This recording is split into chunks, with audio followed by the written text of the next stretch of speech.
السلام عليكم ورحمة الله وبركاته. الحمد لله رب العالمين والعاقبة للمتقين والصلاة والسلام على أشرف الأنبياء والمرسلين نبينا محمد وعلى آله وصحبه أجمعين ومن تبعهم بإحسان إلى يوم الدين، أما بعد. عن أبي هريرة رضي الله عنه قال: سأل رجل رسول الله صلى الله عليه وسلم فقال: يا رسول الله، إنا نركب البحر ونحمل معنا القليل من الماء، فإن توضأنا به عطشنا، أفنتوضأ بماء البحر؟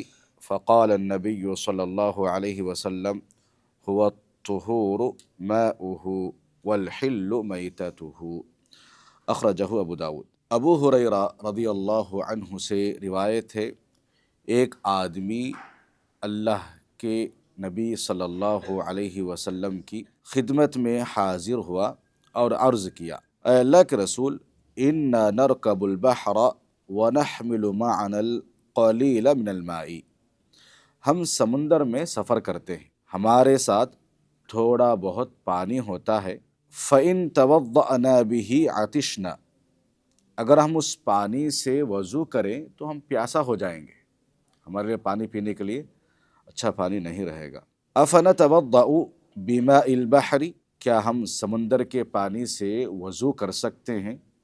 فقال النبی صلی اللہ علیہ وسلم: هو الطہور ماؤہ والحل میتتہ، سمندر کا پانی پاک ہے اور اس کا مردار بھی حلال ہے۔ ابو سعید خدری رضی اللہ عنہ سے روایت ہے، قیل یا رسول اللہ انتوضأ من بئر بضاعہ، رسول اللہ صلی اللہ علیہ وسلم سے دریافت کیا گیا، کیا ہم بئر بضاعہ کے پانی سے وضو کر سکتے ہیں؟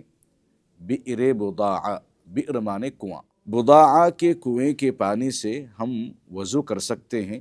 وَهِيَ بِئْرٌ يُلْقَى فِيهَا الْحِيَضُ وَلُحُومُ الْكِلَابُ وَالنَّتْنُ، بئر بضاعہ ایسا کنواں ہے جس میں حیض والے کپڑے، کتے کے گوشت کے ٹکڑے اور بدبودار چیزیں ڈالی جاتی تھی۔ فقال رسول اللہ صلی اللہ علیہ وسلم: ان الماء طہور لا ينجسہ شیء، آپ صلی اللہ علیہ وسلم نے فرمایا، پانی پاک ہے، اسے کوئی چیز ناپاک نہیں کر سکتی۔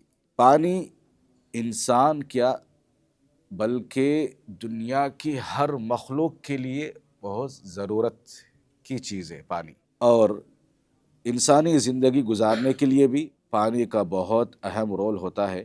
پانی بذات خود ایک پاک چیز ہے، دوسری چیزوں کے پانی پاک کر دیتا ہے، اگرچہ کسی پاک چیز کے گرنے سے رنگ بھی بدل جائے تو پانی پاک ہے۔ ہاں، اگر پانی کے اندر کوئی ایسی بدبودار چیز، ایسی نجاست گندی چیز گر جائے، گرنے کے بعد پانی کے اندر رنگ کا بدل جانا، بدبو آنا، پانی کی کیفیت بدل جانا، اگر یہ چیزیں ہو رہی ہیں تو پھر وہ پانی ناپاک ہے، وہ پانی ناپاک ہے، اس کا استعمال ہم نہیں کر سکتے۔ تو اسی طریقے سے وہ ناپاک پانی سے طہارت حاصل کرنا بھی جائز نہیں ہے۔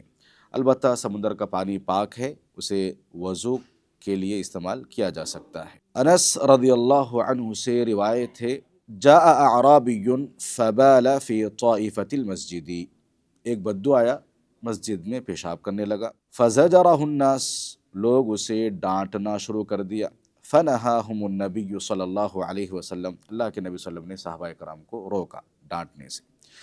فلما قضى بوله امر النبی صلی اللہ علیہ وسلم بذنوب من ماء فأہریق علیہ، متفق علیہ۔ اللہ کے نبی صلی اللہ علیہ وسلم نے جب وہ پیشاب سے فارغ ہوا تو اللہ کے نبی صلی اللہ علیہ وسلم نے اس پر پانی بہانے کا حکم دیا، اس پر پانی ڈالا گیا۔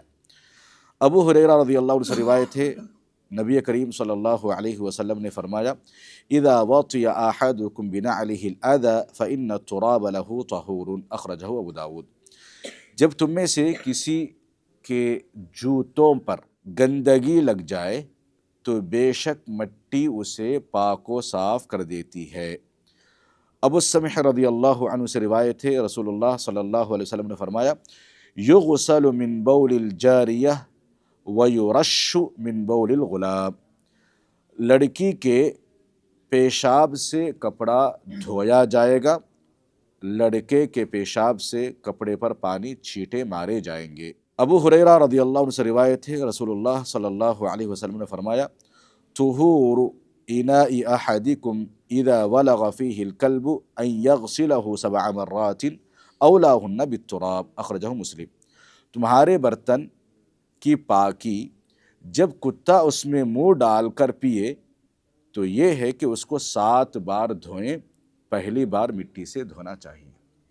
یہاں پر طہارت کے مسائل بتائے جا رہے ہیں کہ اسلامی شریعت نے بعض ایسے چیزوں کو گندگی اور ان کا استعمال میں نجاست اور ان کے استعمال میں نقصان بتایا ہے۔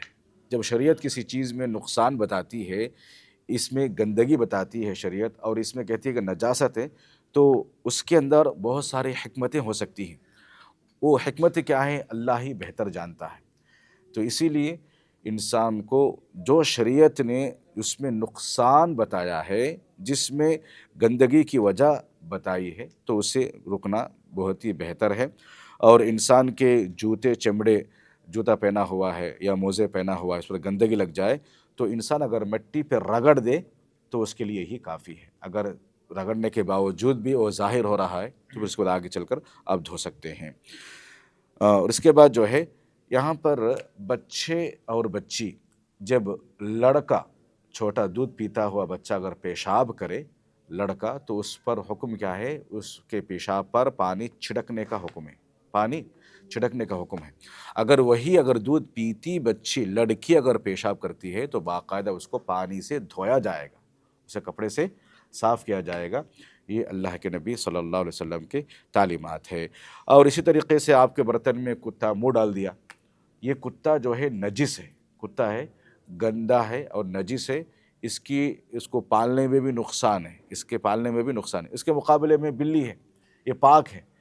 تو اسی طریقے سے انسان آج الٹا اس کا عمل کرتا ہے، بلی کو روڈ پہ چھوڑ دیتا ہے اور کتے کو اپنے گود میں لے کے پھرتا ہے، جبکہ یہ بالکل گندی چیز ہے، نجاست ہے۔ اسی لیے اللہ کے نبی صلی اللہ علیہ وسلم نے جب کتا تمہارے برتن میں منہ ڈالے تو اس کو 7 مرتبہ دھونے کا حکم دیا، 7 مرتبہ حکم دے۔ پہلی بار آپ 7 مرتبہ صابن سے دھوئیں، یا آخری مرتبہ آپ مٹی سے دھو سکتے ہیں، یا پہلی بار آپ مٹی سے دھوئیں پھر 7 مرتبہ صابن سے دھونے کا حکم ہے۔ کیوں کہ اس کی نجاست، اس کی گندگی کیا نقصان ہے یہ اللہ ہی بہتر جانتا ہے۔ تو یہ چند باتیں طہارت کے حوالے سے تھیں، یہ باتیں مجھے اور آپ پر ضروری ہے کہ اس پر عمل کریں۔ اللہ رب العالمین سے دعا ہے کہ رب العالمین مجھے اور آپ کو کہی سنی باتوں پر عمل پیرا ہونے کی توفیق عطا فرمائے، اور جو بھی اسلامی بنیادی چیزیں ہیں، طہارت کے مسائل، پانی کے احکام، ان تمام چیزوں کو جاننے کی مجھے اور آپ کو توفیق عطا فرمائے۔ آمین۔ السلام علیکم ورحمۃ اللہ وبرکاتہ۔